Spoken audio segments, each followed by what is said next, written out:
I'm Giselle Johnson, and I never thought I'd be the kind of person to get blindsided by a divorce demand in my own living room, holding back tears while my husband waved papers in my face like a victory flag. I'm 42, a sales manager for a tech company in Atlanta, Georgia, where the humid air and oak-lined streets make everything feel heavier than it should. My life wasn't always this chaotic. I used to think I had it figured out, decent job, nice savings, a heart that still hoped for something real. But that morning, when Ryan, my husband, looked at me with a smirk and said, "I don't need you anymore," it felt like the ground caved in IT wasn't just the divorce that hit me like a freight train. It was what he said next. "Dad's bank account has $500 million, Giselle. I'm set for life. You were just the ATM until I got it." My stomach churned. I'd seen hints of Ryan's selfishness before. Little things like how he'd dodge chores or flash a grin to get his way. But this was a whole new level of cold. He'd married me, played the part of a caring husband, all while waiting for his father to die so he could cash in. And the worst part? He was dragging my father-in-law's name through the mud, a man who'd been nothing but kind to me. I stood there, fists clenched, fighting the urge to scream. My father-in-law had passed away just days ago, and I was still raw, grieving a man who'd treated me like family. Ryan's words felt like a betrayal of both of us. I wanted to lash out, to tell him exactly what I thought of his greedy, spineless plan. But something stopped me at the quiet voice in my head. Maybe my father-in-law is saying, "Stay calm, Giselle." So I took a deep breath, snatched the divorce papers from his hand, and signed them right there. "Fine," I said, my voice steady despite the storm inside. "File them yourself.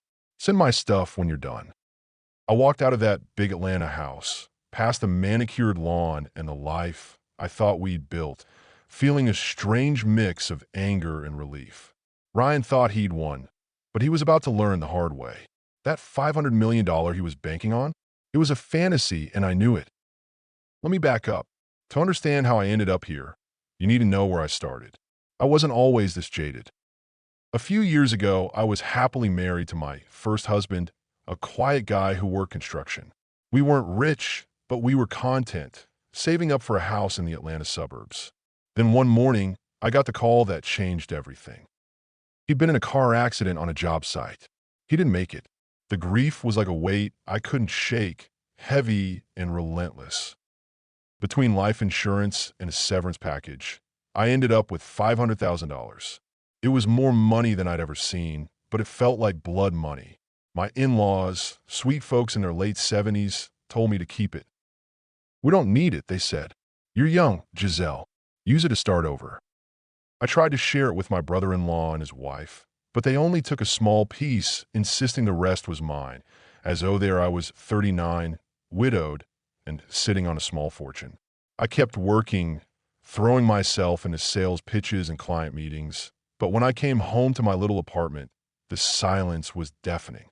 I make coffee for 2 out of habit, then stare at the extra mug, feeling that ache in my chest. I wasn't broke, but I was broken. I needed someone to talk to, someone to make the world feel less empty. That's when Ryan Carter walked into my life. Ryan was a sales rep at a partner company, the kind of guy who could light up a room with a joke and a smile. He was 43, with a boyish charm that hid his rough edges. We'd cross paths at work events, trading small talk about clients or the latest tech trends. One day, over coffee at a conference, I let it all spill out: my husband's death, the loneliness, the way I felt like I was just going through the motions. Most people would have squirmed or changed the subject, but Ryan listened. He cracked a few lighthearted jokes, nothing mean, just enough to make me laugh for the first time in months. "Your husband was lucky to have you," he said, his eyes soft. "I'm terrible at relationships, Giselle. I get dumped faster than a bad Tinder date." He laughed, but there was a hint of truth in it. We started meeting up outside work, grabbing drinks at a dive bar in Midtown, talking about everything from music to our childhoods. Ryan grew up in Atlanta, in the shadow of his father, a big-shot real estate developer who'd made millions flipping properties across the Southeast. Ryan's mom left when he was young, chasing a lavish lifestyle his dad wouldn't fund. It left Ryan with a chip on his shoulder, always feeling like he had to prove himself, but never quite measuring up. I didn't see it then, But that insecurity drove a lot of what he did point one night. As we walked along the belt line, he picked up a crumpled receipt I'd dropped and stuffed it into his already bulging wallet. "You're like a kid, Ryan," I teased, laughing as he fumbled with loose change. "Hey, I'm 43. Thank you very much." He shot back, grinning. That moment, small as it was, made me feel alive again. The hole in my heart didn't seem so big anymore. A year later, when Ryan confessed he had feelings for me, I hesitated. My first husband's memory still lingered, but I felt like he was telling me to move forward. So I said yes to dating Ryan, ignoring the whispers from friends who thought it was too fast. Then, one evening over dinner at a barbecue joint in Decatur, Ryan caught me off guard. "Giselle, we're not getting any younger. Why don't we just get married?" His eyes sparkled with that impulsive energy I'd come to love.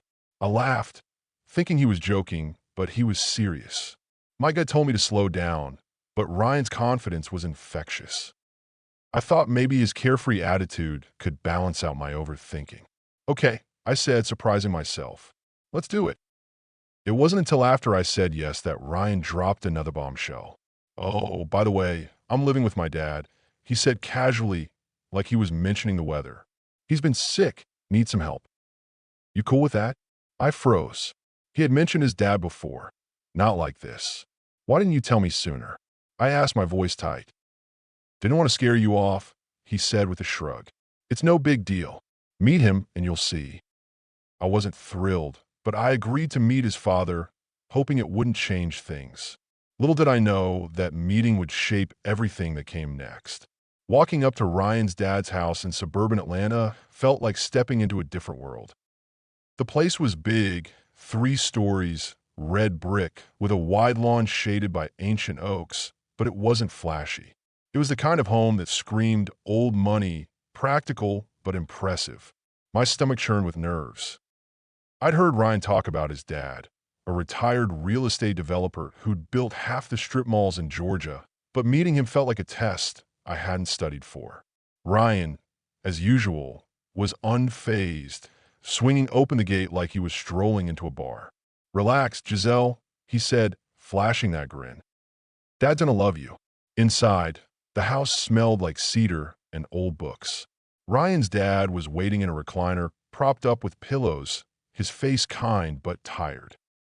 He wasn't bedridden, just frail, needing a hand to get around. "Sorry to meet you like this," he said, his voice warm despite the strain. "I'm not as spry as I used to be."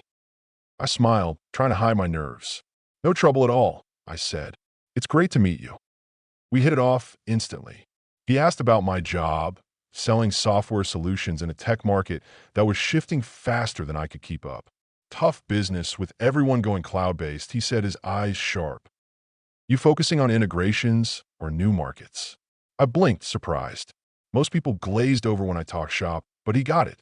We dove into a conversation about market trends, and for a moment, I forgot I was meeting my future father-in-law. It was like talking to a mentor. Ryan, meanwhile, fiddled with his phone, clearly bored. "Dad's stingy," Ryan muttered later as we left. "Could have built a mansion, but no, we're stuck in this place."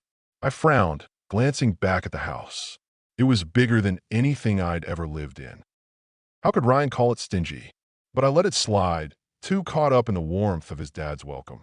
When Ryan and I got married a few months later, we moved into his dad's house. It made sense, there was plenty of space, and his dad needed help. Ryan had a big idea. He'd quit his sales job to take care of his dad full-time. "I've been a lousy son," he said one night, his voice softer than usual. "Dad's done so much, and I've done nothing. I want to step up, be the homemaker." I was skeptical.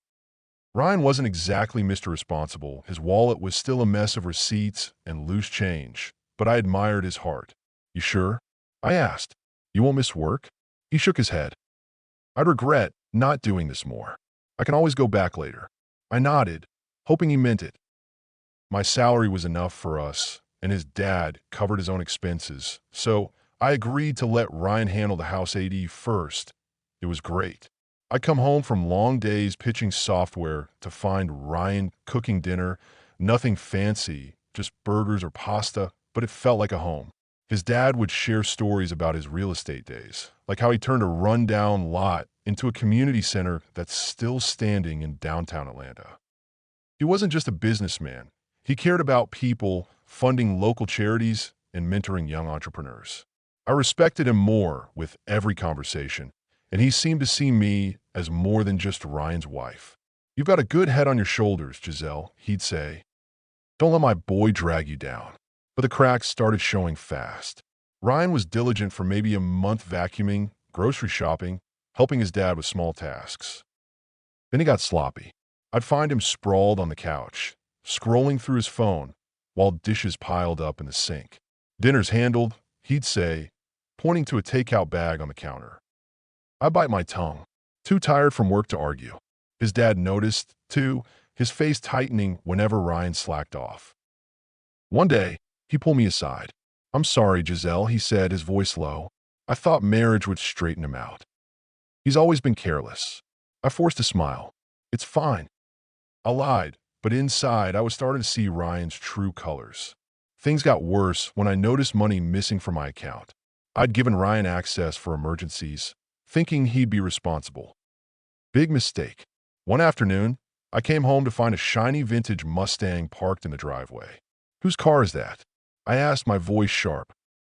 Ryan didn't look up from polishing a new set of golf clubs in the living room. "Mine," he said, like it was no big deal. "You got your fancy bathroom from Dad."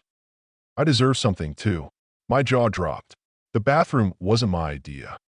His dad had overheard me mention a leaky faucet and turned it into a full renovation, complete with a walk-in shower to help him get around.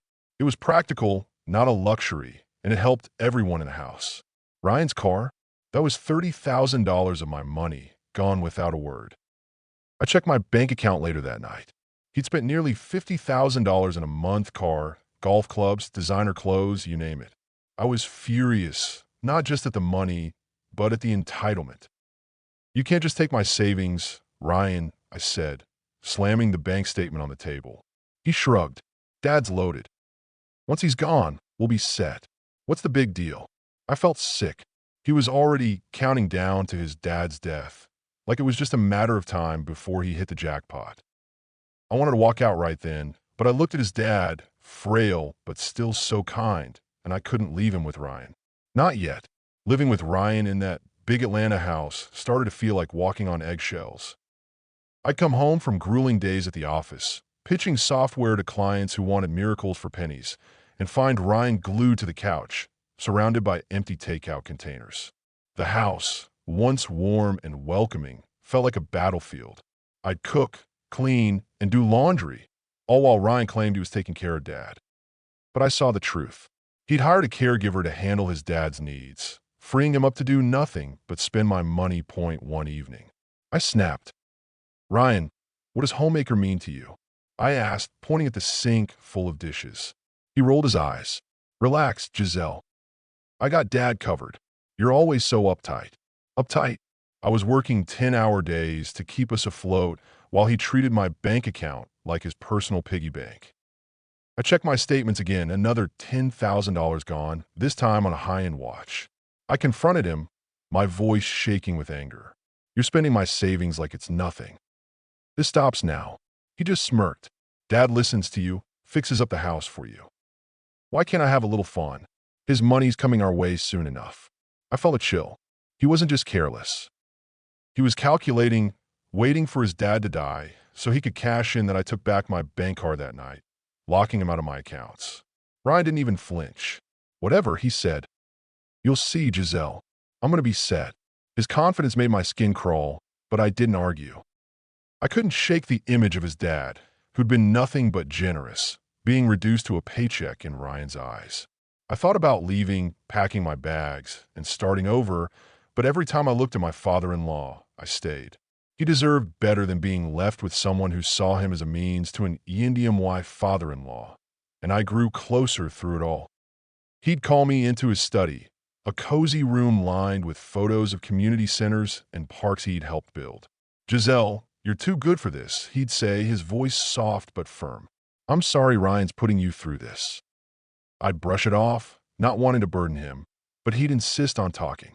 One afternoon, He told me about his biggest project, a community center in East Atlanta he'd poured millions into, hoping to give kids a safe place to learn and play.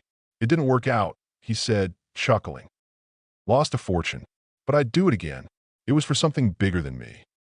His eyes lit up when he talked about it, and I saw the man behind the money, a dreamer who cared about people, not just profits. He wasn't stingy, like Ryan claimed. He was careful, spending on things that mattered. When I mentioned our creaky back porch, he didn't just fix it. He had it rebuilt with a ramp for his wheelchair, plus new decking that made the whole yard feel like a retreat. Makes it easier for me, and you get to enjoy it too, he said with a wink. Ryan, of course, saw it differently. Why is Dad spending all this money on you? He snapped one night, slamming a beer bottle on the counter. I asked for new TV, and he said no. But you get a whole damn porch. I tried to explain it was for his dad's mobility, but he stormed off, muttering about favoritism and why father-in-law overheard, and pulled me aside later. Ryan's always been like this, he sighed. His mom was the same, spent money like it grew on trees. I tried teaching him value, but it never stuck. His voice was heavy with disappointment, and I felt a pang of guilt. I wanted to fix Ryan, to make him see what he had in his dad, but I was starting to realize some people don't change point one day. My father-in-law asked for my help with something serious. I'm working on my end-of-life plans, he said, his tone matter of fact. Nothing morbid, just want things in order. Ryan's not reliable. Can you help me sort it out? I nodded, feeling honored but heavy. We spent hours going over his accounts, his properties, his debts. That's when I learned the truth about his finances, a truth Ryan didn't know. His big community center project had gone bust, and he'd taken out a massive loan, using $500 million of his savings as collateral. If he couldn't repay it, the bank would take it all. He laughed it off, saying he planned to start one last project to cover it, but his health was failing. If I don't make it, he said, the collateral's gone. Ryan needs to know that. I promised to handle it if the time came, my heart aching at the thought. Ryan's behavior got worse after that. He stopped even pretending to help around the house, leaving the caregiver to do everything. He'd lounge in the living room, buying random gadgets online, a drone, a leather jacket, using his own savings now, but acting like he was untouchable. Dad's got millions, he'd say, waving me off when I warned him to slow down. I kept my distance, focusing on work and my father-in-law's stories to keep my sanity. I knew something was coming, something big, but I didn't know how soon it would hit. The day my father-in-law passed away, it felt like the world lost a little of its light. He was gone just before his 80th birthday, taken by a sudden heart attack. The house in Atlanta, once filled with his warm laughter and stories, felt hollow. I sat in the living room, staring at the photos on the mantle, him cutting a ribbon at a community center, smiling like he'd just won the lottery. My heart ached, not just for the loss, but for the time we'd had. So short, but so meaningful. He'd been more than a father-in-law. He'd been a friend, a mentor, someone who saw me for who I was still reeling, barely able to process the grief. When Ryan walked in, his face lit up like he'd just hit the jackpot. "Giselle, we need to talk," he said, his voice dripping with excitement. I looked up, expecting maybe a rare moment of vulnerability. Instead, he held up a stack of papers and grinned. "Let's get divorced." The word hit like a slap. I stared at him, my mind struggling to catch up. "What?" I whispered, my throat tight. He didn't miss a beat. "I checked Dad's account. $500 million, Giselle. I'm set for life. I don't need you anymore. You were just the ATM while I waited for this." My blood ran cold. I'd known Ryan was selfish, but this was a new low. He stood there, waving the divorce papers, gloating about how he'd played me, married me to coast on my savings until his dad's money came through. And the way he talked about his dad like he was just a stepping stone to a fortune made my stomach turn. I thought of all the times his dad had apologized for him, the way he'd hoped Ryan would grow up. Now, here was Ryan, spitting on that hope that I wanted to scream, to throw something to make him feel the weight of his betrayal. My fists clenched so hard my nails dug into my palms. But then, like a whisper, I felt my father-in-law's calm voice in my head. Stay steady, Giselle. I took a shaky breath and looked Ryan in the eye. Give me the papers, I said, my voice flat. He smirked, handing them over like he'd already won. I signed them right there, my pen shaking but my resolve firm. File them yourself, I said, tossing them back. Send my stuff when you're done. I grabbed my purse and walked out, past the oak trees and the life I tried to build, my heart pounding with a mix of rage and something else, relief. As I drove away, a laugh bubbled up inside me, unexpected and sharp. Ryan thought he was about to live like a king, but he had no idea what was coming. That $500 million he was banking on? It wasn't what he thought. I knew the truth, and soon he'd learn it the hard way. A few days after I left, I was holed up in a hotel near downtown Atlanta, scrolling through condo listings and trying to piece together what my life would look like next. My phone buzzed, and Ryan's name flashed on the screen. I almost ignored it, but curiosity got the better of me. Hello, I said, keeping my voice neutral. His voice came through like a storm. Giselle, what the hell did you do? He shouted, so loud I pulled the phone away from my ear. He was panicking, his words tumbling over each other. I let him rant for a moment, then said, calm down, Ryan. Tell me what's going on. He was practically hyperventilating. I went to the bank to pull money from Dad's account, and they said it's locked. There's $500 million in there, Giselle. What's happening? I could hear the desperation in his voice, and part of me wanted to laugh, but I kept my cool. You didn't know, did you? I said, leaning back against the hotel headboard. Your dad never told you about his business because you never cared to ask. That $500 million? It's collateral. You can't touch it. Collateral, he sputtered. What does that even mean? I took a deep breath, remembering the hours I'd spent with my father-in-law, going over his plans. Your dad poured everything into that community center in East Atlanta, I said. He wanted to give back, build something for the city. But it tanked. He borrowed $500 million, using his savings as collateral. When he got sick, he couldn't start another project to pay it off. The bank gave him a 2-year grace period, but that's up now. The money's going to settle his debts. It's gone, Ryan. His voice dropped to a whisper. You're saying there's nothing, $500 million, and it's just gone? I nodded, even though he couldn't see me. There's another account, Ryan, $75,000. That's your inheritance. That's what he left for you to live on. Silence stretched on the other end, and I could almost feel his world collapsing. $75,000, he finally said, his voice breaking. I spent everything I had, Giselle. I thought I'd get millions. I'm broke. I should have felt sorry for him, but all I felt was a quiet vindication. You spend your money and mine, I said, my voice steady. You assumed you'd hit the jackpot, but you never even talked to your dad about his plans. You just saw dollar signs. He started to stammer, begging me to help, to pretend the divorce never happened. Please, Giselle, he said. You've got savings, a job. I've got nothing. I'm 43, unemployed, with barely enough to get by. I shook my head. You made your choices, Ryan. You don't get to lean on me anymore. Figure it out. I hung up, my heart racing but lighter than it had been in months. Ryan did follow through with his dad's will, sending me $35,000, half of his inheritance, probably because he thought fighting over it wasn't worth the hassle. I heard through mutual friends that he went back to sales, but the shock of losing his fantasy fortune crushed him. He made mistakes, got chewed out by bosses half his age, and quit after a month. Now he's scraping by as a part-time delivery driver, his savings dwindling with every bad decision.